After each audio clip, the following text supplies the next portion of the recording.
I'm Victoria, and I guess you could say I was born with a silver spoon in my mouth.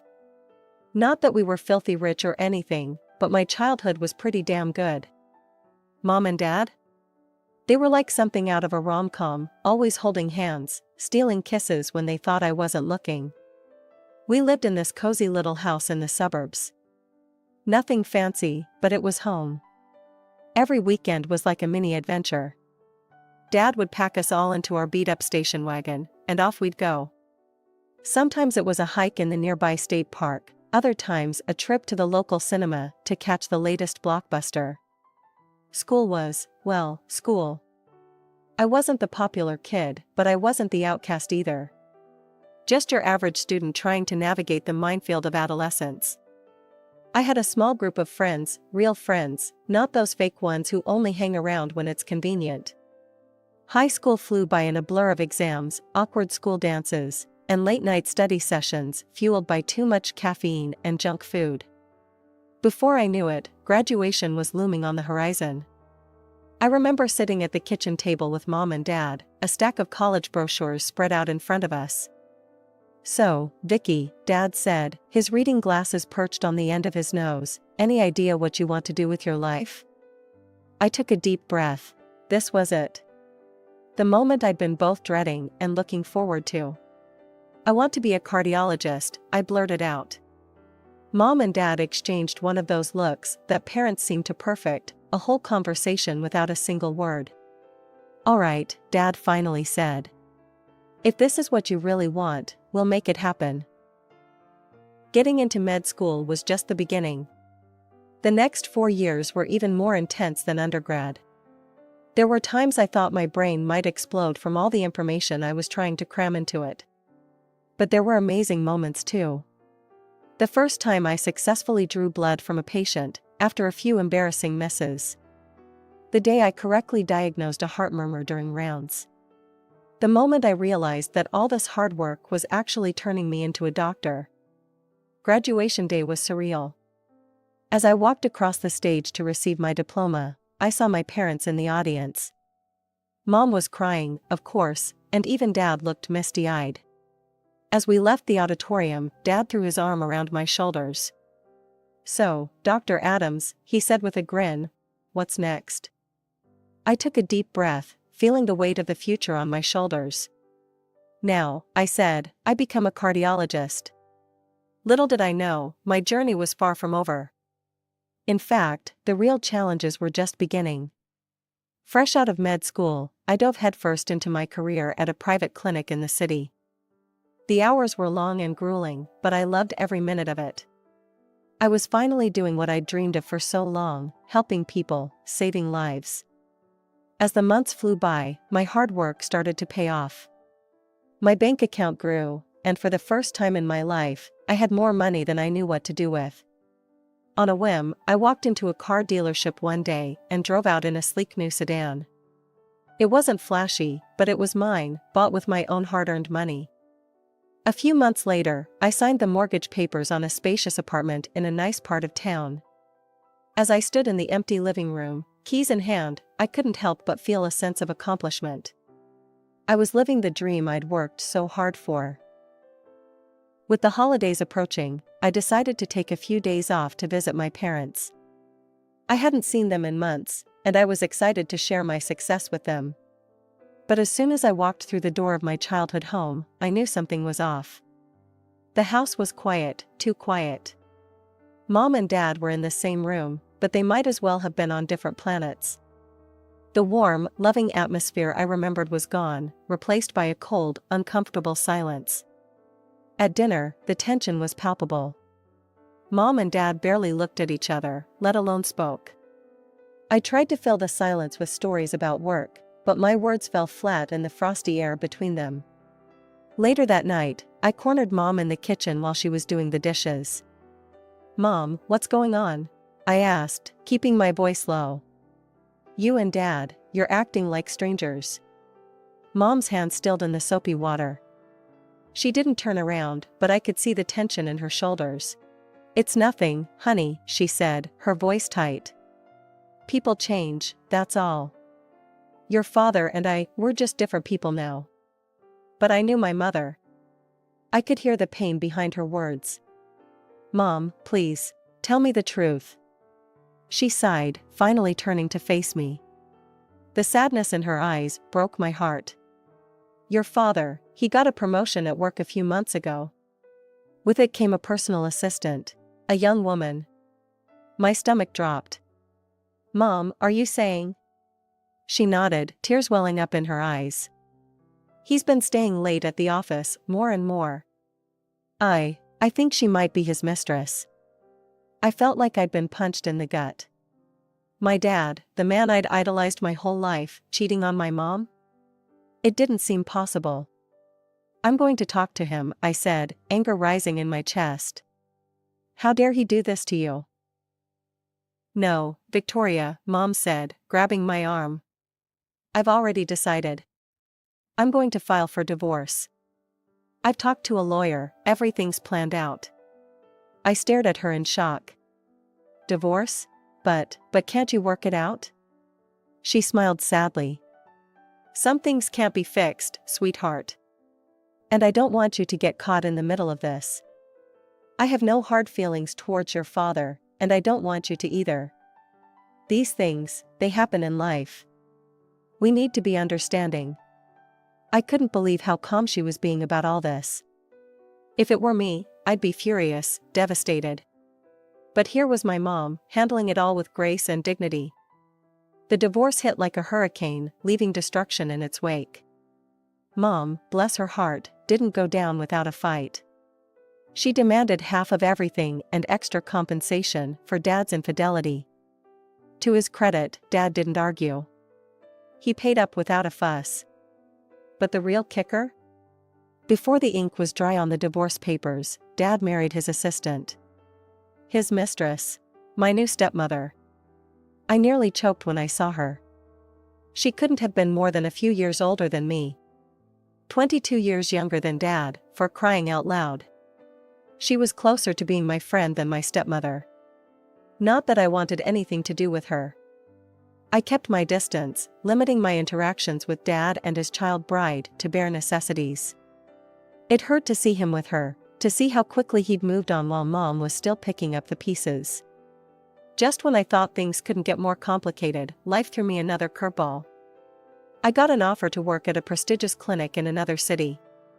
2 years, great pay, and a chance to study under Dr. Harriet Chen, one of the most renowned cardiologists in the country. It was the opportunity of a lifetime. I called Mom as soon as I got the news. That's wonderful, sweetheart, she exclaimed, genuine joy in her voice. You have to take it. This could be huge for your career. Her enthusiasm was infectious. For the first time in months, I felt excitement bubbling up inside me. This was my chance for a fresh start, away from all the drama. Word of my impending move must have spread because Dad called me the next day. Vicky, he said, his voice hesitant, I heard you're moving. Yeah, Dad. Got a great job offer in. He cut me off. Listen, I need to ask you something. It's a bit awkward. Things at work, they're not great. My income's taken a hit. I was wondering, could Sarah and I use your apartment while you're gone? And maybe, borrow your car? I was speechless. After everything that had happened, he had the nerve to ask this? I don't know, Dad. I need to think about it. I hung up, my mind whirling. Part of me wanted to tell him to get lost. But another part, he was still my dad. I called Mom, dreading her reaction. To my surprise, she was calm. It's your apartment, your car, Victoria, she said. You're an adult. You get to decide what to do with your things.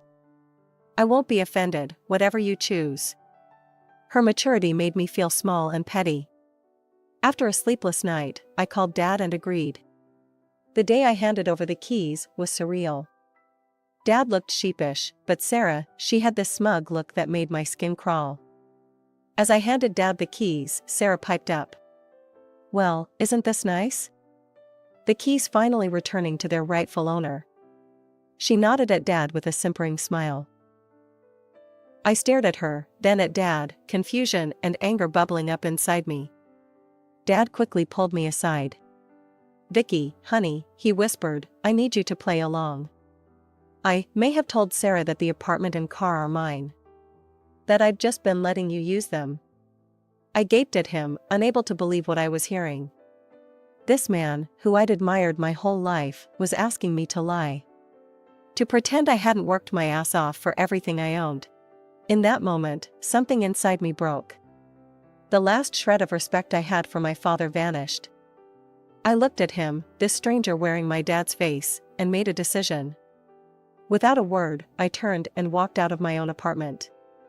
2 days later, I was on a plane to my new life in a new city. As the plane took off, I felt a weight lifting off my shoulders. For 2 years, I wouldn't have to deal with any of this drama. I could focus on my work, on becoming the best doctor I could be. The 2 years in the new city flew by like a dream. I kept in touch with Mom regularly, our weekly Skype calls a lifeline to home. She looked better each time, the sparkle returning to her eyes as she built her new life. Dad, on the other hand, was a different story. Our calls were audio only. He claimed he couldn't figure out all this newfangled video stuff. I didn't push it. Hearing his voice was hard enough. I wasn't sure I could handle seeing him with his new wife. When my contract ended, I returned to my old city with mixed feelings. I was excited to start back at my old clinic, but dreading the family drama I'd left behind. The day I went to reclaim my apartment, I stood outside the familiar door, key in hand, heart pounding. But when I tried to unlock it, the key wouldn't turn. Frowning, I knocked loudly. The door swung open, revealing Sarah's annoyed face. "Oh," she said flatly. "It's you." I pushed past her into the apartment and froze, my jaw dropping. The place was unrecognizable. Gone were my tasteful, muted colors, replaced by garish bright hues that hurt my eyes. My carefully chosen furniture had vanished, switched out for modern pieces that clashed horribly with the overall design. But the real shock came when I stepped into what used to be my bedroom. It had been transformed into a nursery, complete with a crib and changing table. "What the hell is this?" I demanded, whirling to face Sarah. She smirked, resting a hand on her very pregnant belly. "We needed to make some changes. This is our home, after all." "Your home?" I sputtered. "This is my apartment." Sarah's eyes narrowed. "No, this is your father's apartment.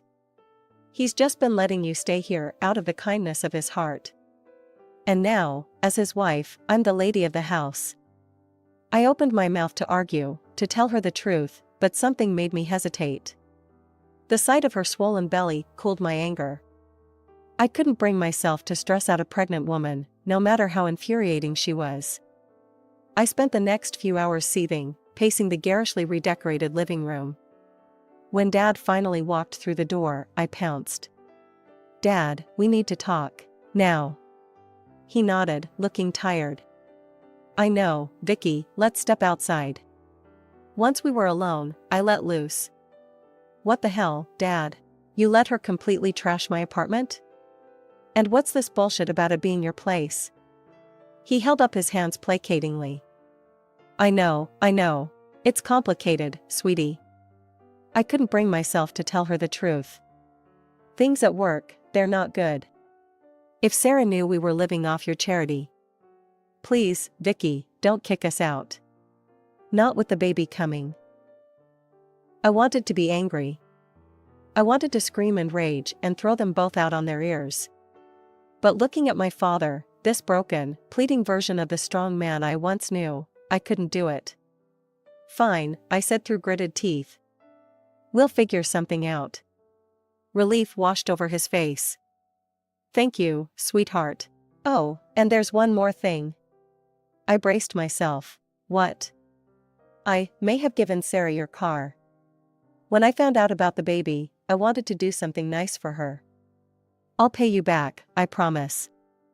I closed my eyes, counting to 10 in my head. "It's fine, Dad. The clinic's not far, I can walk." He kissed my hand, his eyes brimming with gratitude. You're an angel, Vicky. We'll make this work, you'll see. As I watched him go back inside, I tried to convince myself this could work. I'd be at the clinic most of the time anyway. Maybe I could even learn to get along with Sarah. I threw myself into work with renewed vigor. The clinic became my sanctuary, a place where I could escape the tension at home.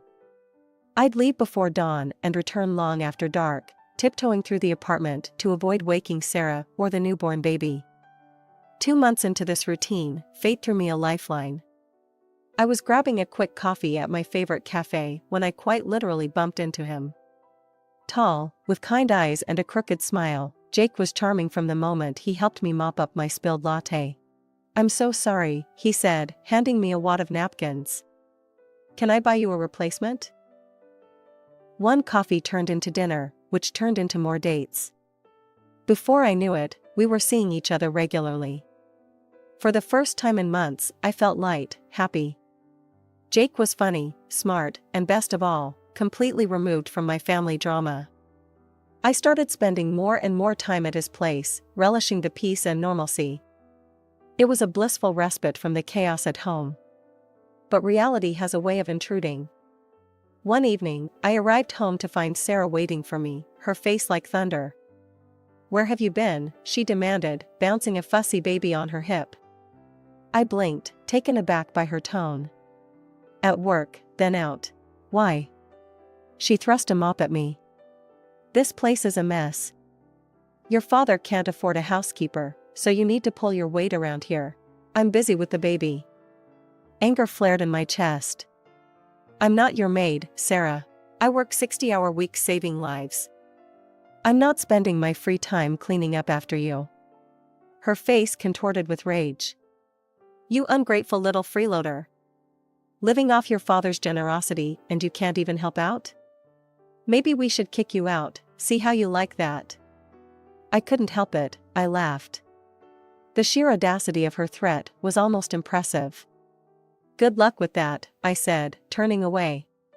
For the next few days, I ignored Sarah's pointed looks and passive-aggressive comments about the state of the apartment. I focused on work and on Jake, counting the hours until I could escape to his place. Then, one afternoon, my world imploded. My phone rang, it was Jake. "Hey, you," I answered, smiling. "I was just thinking about you." "It's over," he cut me off, his voice cold.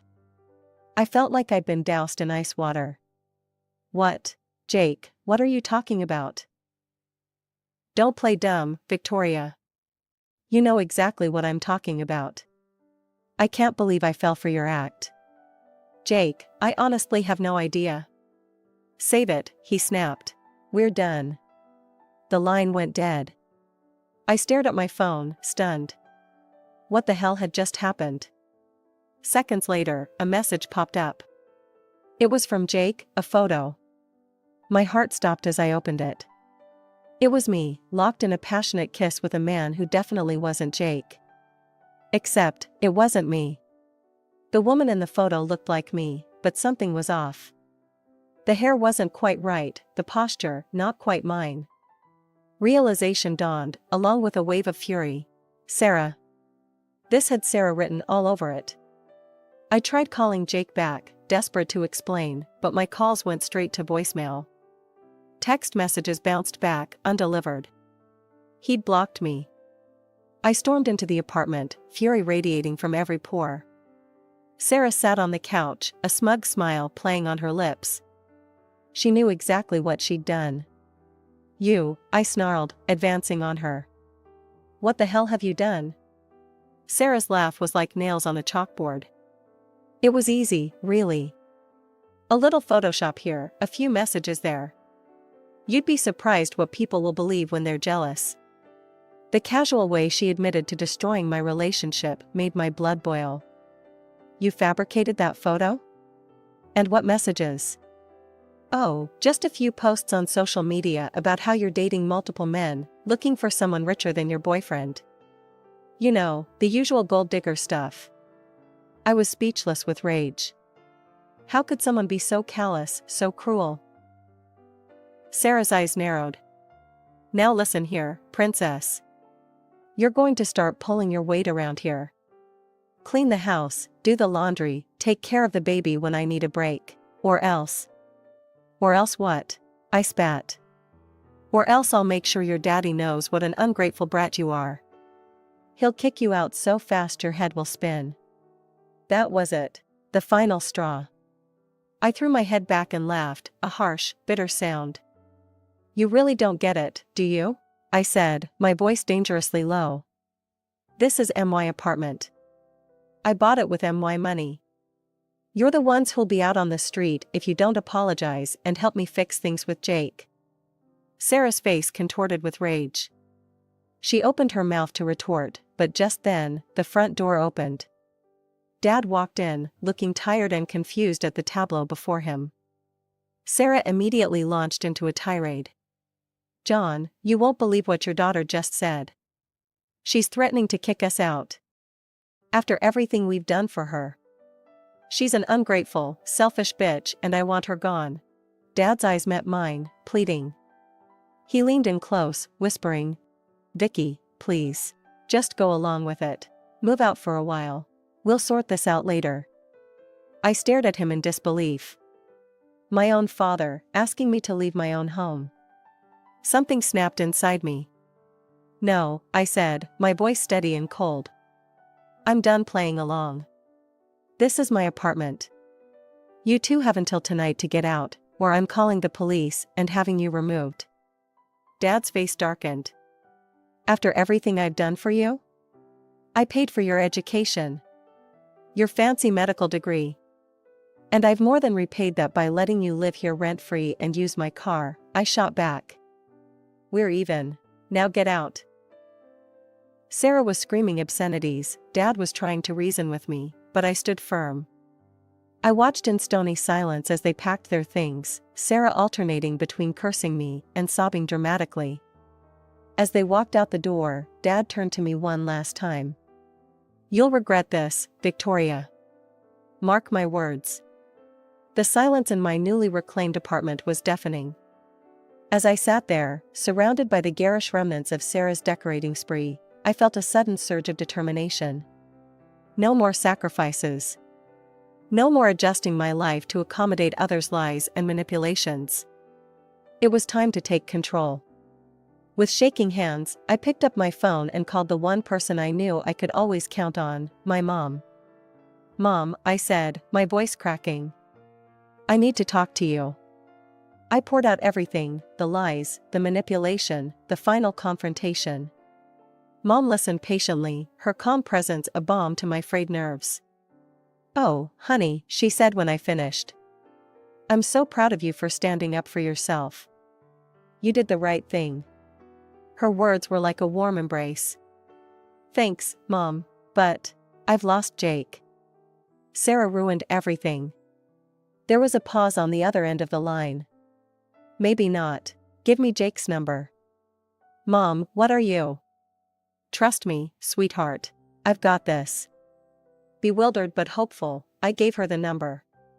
The next day, I received a text from Mom asking me to meet her at our favorite cafe. When I arrived, my heart nearly stopped.